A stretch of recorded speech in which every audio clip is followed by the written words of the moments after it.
नमस्कार दोस्तों। हर हर महादेव। वीणा Deepak Soni YouTube channel में आपका स्वागत है। आज मैं इस वीडियो में हरतालिका तीज व्रत का पारण कैसे करें, उसकी संपूर्ण विधि, नियम और विसर्जन के बारे में बताऊंगी। हरतालिका तीज में भगवान शिव, माता गौरी एवं गणेश जी की पूजा का बड़ा विशेष महत्व है। यह व्रत निराहार एवं निर्जल किया जाता है। इस दिन महिलाएं कुछ खाए कुछ पिए बगैर अपने पति के लिए लंबी उम्र के लिए व्रत रखती है। यह व्रत शक्ति का एक अनूप उदाहरण है।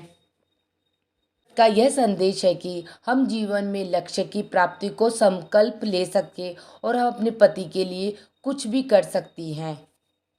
हरतालिका तीज एक अखंड प्रेम को भी दर्शाता है जो माता पार्वती ने शिव जी से किया था कि उन्हें वर के रूप में प्राप्त करने के लिए उन्हें अखंड पूजा की थी। यह उसी का ही प्रतीक है। हरतालिका तीज का व्रत हिंदू धर्म में सबसे बड़ा व्रत माना जाता है। यह तीज का त्यौहार भाद्र मास शुक्ल पक्ष की तृतीया तिथि को बनाया जाता है। खास तौर पर महिलाओं द्वारा यह त्यौहार मनाया जाता है। विशेषकर सुहागिन महिलाएं यह व्रत करती है। ऐसी मान्यता है कि विधि विधान से हरतालिका तीज का व्रत करने से महिलाओं को अखंड सौभाग्य का वरदान मिलता है। हरतालिका व्रत पूजा विधि, शुभ मुहूर्त, नियम, प्रारण का समय, नियम जान ले को इस वीडियो के माध्यम से बताऊंगी। महिलाओं की शक्ति का प्रतीक है हरतालिका तीज व्रत।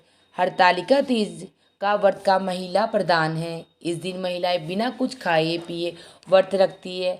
यह व्रत शक्ति का एक अनूप उदाहरण है। व्रत का संदेश है कि हम जीवन में लक्ष्य की प्राप्ति का संकल्प ले सकती है। शक्ति के आगे सब कुछ असंभव दिखाई देता है। माता पार्वती ने जगत को दिखाया कि शक्ति के सामने ईश्वर भी झुक जाते हैं। हरतालिका तीज की व्रत विधि और प्रारण के नियम बताती हूँ। नंबर 1, हरतालिका तीज पूजन प्रदोष काल में किया जाता है। प्रदोष काल अर्थात दिन रात के मिलने का समय। हरतालिका पूजन के लिए शिव, पार्वती एवं गणेश जी एवं रिद्धि सिद्धि जी की प्रतिमा बालू या रेत अथवा काली मिट्टी से बनाई जाती है। नियम नंबर 2, विविध पुष्पों से सजाकर उसके भीतर रंगोली डालकर उस पर चौकी रखी जाती है। चौकी पर एक अष्टदल बनाकर उस पर थाल रखते हैं। उस थाल में केले के पत्ते को रखते हैं। नियम नंबर 3, सभी प्रतिमाओं को केले के पत्ते पर रखा जाता है। सर्वप्रथम कलश के ऊपर नारियल रखकर लाल कलावा बांधकर पूजन किया जाता है। नंबर 4, कुमकुम, हल्दी, चावल, पुष्प चढ़ाकर विधिवत पूजन होता है। नंबर 5, कलश के बाद गणेश जी की प्रतिमा की पूजा की जाती है। नंबर 6, उसके बाद में शिव जी की पूजा की जाती है। तब नंबर 7, तत्पश्चात माता गौरी की पूजा की जाती है। उन्हें संपूर्ण श्रृंगार चढ़ाया जाता है। नियम नंबर 8, इसके बाद में अन्य देवताओं का आहार कर षोडशोपचार पूजन किया जाता है।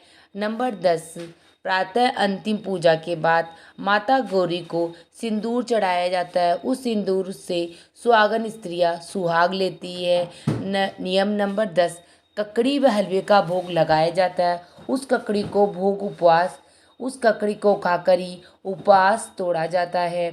नियम नंबर 11, अन्न में सभी सामग्रियों को एकत्र कर पवित्र नदी व कुंड में विसर्जित किया जाता है। ये हमारे विसर्जन के और प्राण के 11 नियम हैं जो हमें विधिवत पूरे करने चाहिए, जिससे माता गौरी, भगवान महादेव और गणेश जी सभी का आशीर्वाद हमें प्राप्त हो जाए। और हमें ककड़ी का भोग अवश्य ग्रहण करें क्योंकि उसका विशेष महत्व होता है। उसके बिना पारण नहीं होता है। हरतालिका पूजन प्रातः काल न कर रात्रि में करना उत्तम रहता है। इस समय तक प्रदोष काल रहेगा। इससे भगवान शंकर की पूजा करें तो शुभ फल की प्राप्ति होती है। हमें का व्रत के पूजन की मैं सामग्रियाँ बताती हूँ। नंबर 1, मंदार के फूल की माला। नंबर 2, गीली काली मिट्टी तथा बालू रेत चाहिएगी। नंबर 3, केले का पत्ता चाहिए। नंबर 4 में विविध प्रकार के फल एवं फूल पत्ते। नंबर 5, बेलपत्र, शमी पत्र, धतूरे का फल एवं फूल, तुलसी मंजीरी। नंबर 6, जनेऊ मोली और वस्त्र। नंबर 7 पर माता गौरी के लिए पूरा सुहाग का सामान, जिसमें चूड़ी, बिछिया, काजल, बिंदी, कुमकुम, सिंदूर, कंघी, महावर, मेहंदी आदि एकत्र की जाती है। इसके अलावा बाजारों में सुहाग पिटारा मिलता है, जिसमें सभी सामग्रियां उपलब्ध होती है, वो माता के लिए अवश्य खरीदे।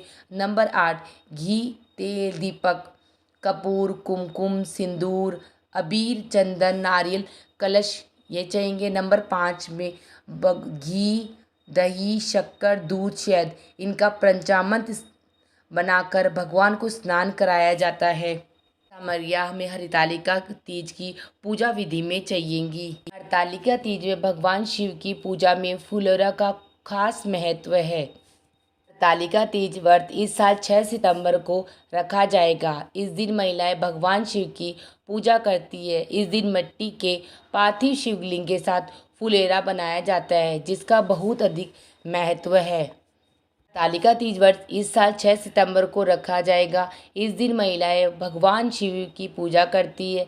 इस दिन मिट्टी के पार्थिव शिवलिंग के साथ फुलेरा बनाया जाता है, जिसका बहुत महत्व है। इस दिन महिलाएं अखंड सौभाग्य और सुख समृद्धि के लिए माता पार्वती के पार्थिव रूप की पूजा अर्चना करती है। सबसे पहले बता दें कि हरितालिका व्रत निहार रखना चाहिए, लेकिन जो महिलाएं बीमार है वो एक समय फलाहार कर सकती है।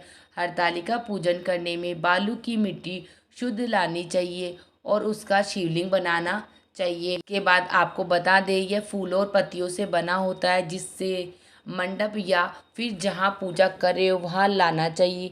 इसमें नीचे तक फूल की माला लटकती होती है, जो ऊपर से एक चाकोर फूलों से बंधा होता है। कथावाचक पंडित प्रदीप मिश्रा जी इस व्रत में फुलेरा का महत्व बताया है। इसके दर्शन करने से भगवान प्रसन्न हो जाते। उन्होंने बताया कि जो नारी किसी कारणवश हरतालिका व्रत का पूजन नहीं करती, वो कहीं पर फुलेरा का पूजन करके देख ले और पतिया पुष्प शंकर को अर्पित कर दे तो उसे हरतालिका व्रत का फल मिलता है। इसके अलावा उन्होंने यह भी बताया कि अगर कोई महिला के संतान नहीं हो रही तो वह फुलेरा का दर्शन करने से और प्रार्थना करने से संतान प्राप्ति होती है। अगर गऊ दान नहीं कर पाते तो शिव पुराण में कहा गया है कि सिर्फ फुलेरा का दर्शन करने से लाभ मिलता है। इसके दर्शन से भगवान शिव जो हमने गलती की है उसे क्षमा कर देते हैं।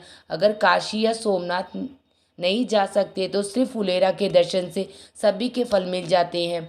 शंकर भगवान की अर्चना करते हैं तो सभी फल मिल जाते हैं। प्रदीप जी मिश्रा कहते हैं कि एक फुलेरे के दर्शन मात्र से भगवान शिव और माता पार्वती प्रसन्न हो जाती है। अगर कोई हरतालिका तीज का व्रत नहीं कर सकता है, लेकिन वो अगर फुलेरे का दर्शन कर लेता है, उस पर फूल, बेलपत्र, पुष्प ये चढ़ा देता है तो उसे पूरी पूजा का फल मिल जाता है और माता पार्वती उसे अखंड सौभाग्यवती रहने का आशीर्वाद देती है। इसी के साथ मेरी सारी जानकारियाँ ख़त्म होती है।